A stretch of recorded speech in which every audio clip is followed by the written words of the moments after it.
Dorothy Vaughn's childhood. Dorothy Vaughn was born in Kansas City, Missouri in 1910. Her mother died when Dorothy was 2 years old, and her father remarried a few years later. Dorothy's stepmother encouraged her to succeed, teaching her how to read before she was old enough to start school. The family moved to West Virginia when Dorothy was 8. Dorothy studied hard and became valedictorian of her high school class. She earned a full scholarship to Wilberforce University, the country's oldest private black college, located near Xenio, Ohio. The African Methodist Episcopal Sunday School Convention of West Virginia sponsored the scholarship. At Wilberforce, Dorothy majored in math. She earned good grades, and one of her professors recommended her for graduate study in mathematics at Howard University in Washington, D.C. At the time, with the Depression still affecting the country, Dorothy's parents struggled to make enough money to support the family. Dorothy decided to turn down graduate school in order to take a job. The money she earned would contribute to her family's household and improve the chances that her younger sister might be able to follow her path to college. Dorothy looked for work as a teacher, the most stable career at the time for black women with a college degree. After graduation in 1929, Dorothy taught math and English at a black school in rural Tams, Illinois, a region that depended on cotton farming.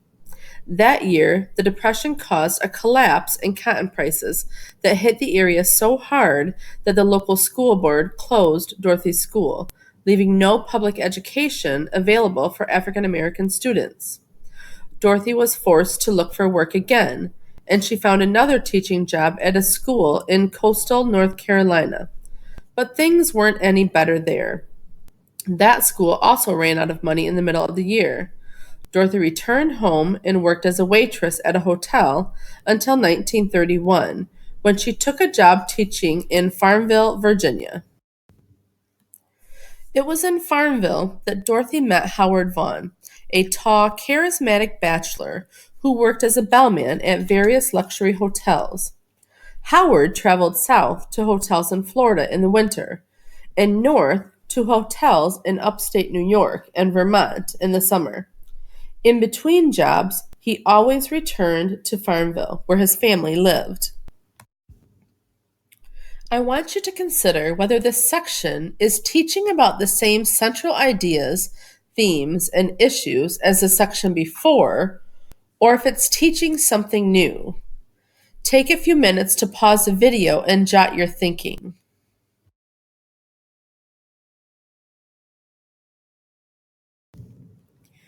Make sure when you're jotting your thoughts that you push yourself to give text evidence. What in the text made you think that? Can you think of parts that support your ideas? Let me give you another tip before we read on. Sometimes authors will come right out and state a central idea, theme, or issue they're discussing explicitly, almost capturing them in summary sentences that pop out on the page as you read. Other times, authors will embed their ideas in the details, and readers have to piece those details together to make sense of what the author is teaching. Be ready to do both kinds of work as I read the next section. Dorothy and Howard fell in love, married, and settled in Farmville. She attended Bella African Methodist Episcopal Church with her family and played piano on Sunday mornings. She had found steady work and a fulfilling life in the small town. But then World War II started, bringing with it more job opportunities and the hope for even better times ahead. War work. In the early 1940s, the United States government spread the word far and wide that it was hiring. Bulletins listing civil service jobs, non-military government jobs, plastered the walls of local post offices. And it was on a trip to the Farmville post office during the spring of 1943 that Dorothy saw a notice for the laundry job at Camp Pickett. But as she glanced over the other bulletins, The word mathematics caught her eye. She looked more closely and learned that a federal agency in Hampton, Virginia, was looking for women to fill a number of mathematical jobs at a faculty specializing in the development of airplanes. Dorothy assumed the bulletin was meant for the eyes of the white, well to do students at the all female state teachers' college in Farmville. It never occurred to her that the Langley Memorial Aeronautical Laboratory would accept an application from an African American woman. But during World War II, the United States asked for help from all its citizens, workers, black, white, and from every other ethnic background. Women as well as men were needed, and black newspapers spread the word about war jobs. In the first week of May 1943, the Norfolk Journal and Guide published an article that caught Dorothy's eye. Paving the Way for Women Engineers, read the headline. The accompanying photo showed 11 well dressed African American women in front of Hampton's Institute's Bemis Laboratory, graduates of Engineering for Women, a war training class. Maybe there were opportunities for African American women who loved numbers. Dorothy decided to fill out an application. There's a lot to learn from this section. Take a minute, pause the video, and jot some of your thinking. Think about the ideas that are stated outright and the ones you have to infer to figure out.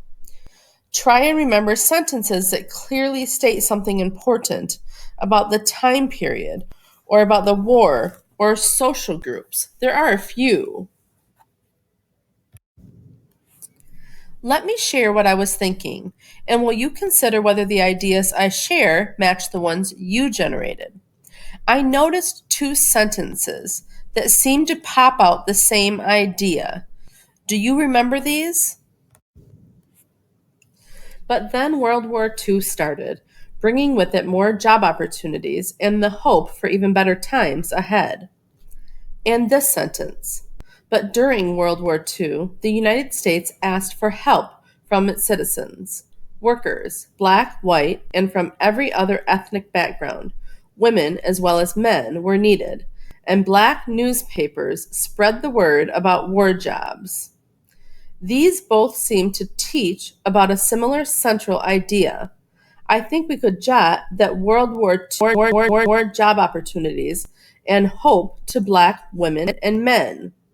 I'm going to add this idea to our page of ideas and themes from Hidden Figures.